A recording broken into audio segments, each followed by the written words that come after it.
Volejbolli në rajonin e Tetovës vetëm para disa viteve pas futbollit ishte sporti më i preferuar për të rinj, edhe pse infrastruktura sportive nuk ishte në nivelin e duhur.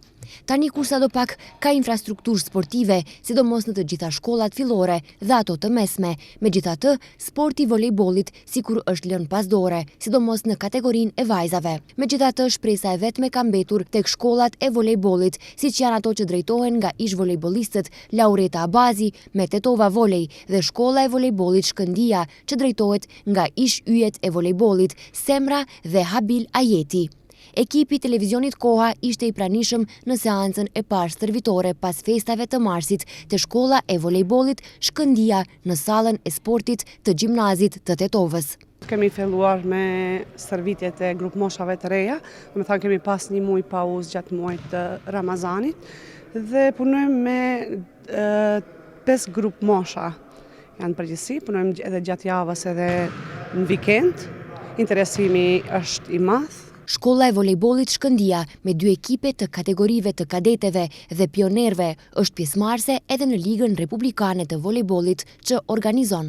Ne marrim pjesë me 2 grup mosha, domethënë në kategorinë e kadetëve dhe në kategorinë e trejave në garat republikane në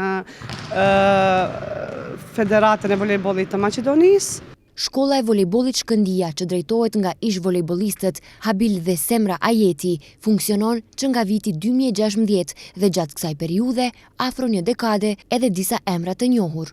Po, kemi nxjerr disa volejbollistë që ende janë aktive, luajnë volejboll në për ekipa ndryshme sepse ne ato mund të luajnë deri në moshën 18 vjeçare se garojmë ligën e trejave dhe pastaj vazhdojnë ligë 2 në për ekipe tjera.